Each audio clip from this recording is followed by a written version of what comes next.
Almost 20 years ago, Swindon Cable produced a series of short features with the Swindon Society, looking back at Swindon's very own photo album, charting Swindon through the years. Now you have the chance to see the original series again, re-edited and remastered for widescreen. And at the end, please remember to like, comment or share on Facebook and YouTube.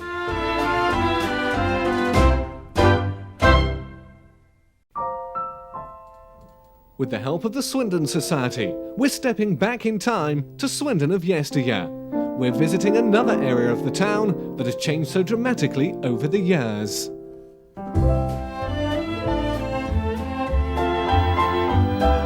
This is the earliest picture we have to show you of the area. It's Fleet Street in 1880. We're looking west. The First Baptist Chapel is on the right of the picture. Some remains of this building can still be seen behind the music shop Duxon & Pinker, that now stands on this side. The Sir Daniel Arms public house is in the mid-distance, and you can also make out the Wesleyan Chapel that now houses the Railway Museum.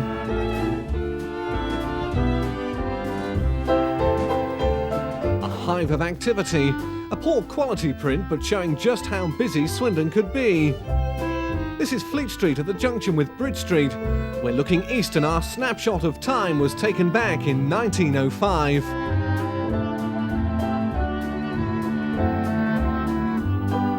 Tram number 4 makes its way towards Rodbourne.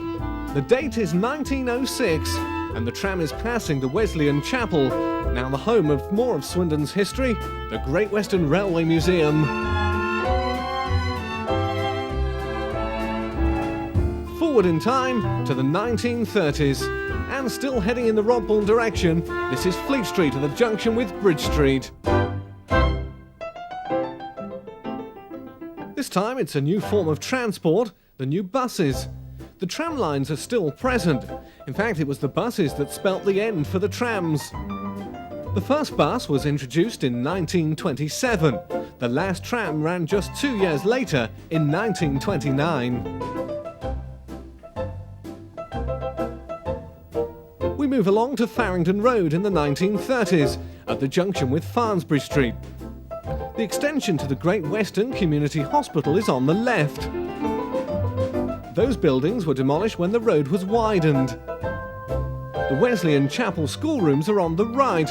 They too have gone, making way for a 7-storey office block. Bridge House now stands on this site. The Great Western Medical Fund Hospital in 1911. The building still survives as the Central Community Centre. The extension was built on the Rose Gardens in 1927. The inscription Medical Fund Hospital can in fact still be seen above the door by those pausing as they pass by. This building, opposite the Milton Road Baths, believe it or not, is the outpatients department of the Great Western Hospital and was used as the town's main accident and emergency unit until the Princess Margaret Hospital opened in 1960. Farringdon Road Park in the 1930s, showing the greenhouses and the rose gardens. The park was used for children's fetes, fun fairs, circuses and sporting occasions. In the war years, air raid shelters were built there and static water pits dug. Although restored afterwards, it never quite recovered its former popularity.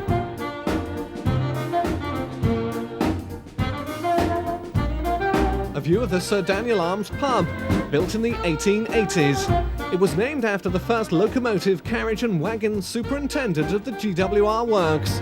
It's now known as the Sportsman.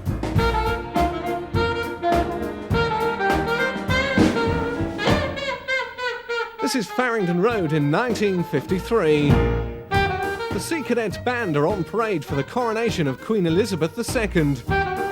In the background are the houses of the railway village, showing just how they looked before they were restored, or even before the access road was added, shortening their gardens. This is a very different view looking along Milford Street in the 1950s, at the junction of Gloucester Street. A familiar name in the town, Duxon and Pinker, has occupied several sites along this road. The art shop Tunley's also relocated to Fleet Street when these buildings were demolished to make way for office blocks that now dwarf this area. And finally we end with a view from 1910, looking down Park Lane towards the Rodbourne Road bridges. The ornate gas lamps and tram, the only real clues as to the date. That's a look back to yesteryear, thanks to the efforts of the Swindon Society, bringing us a glimpse of Swindon through the years.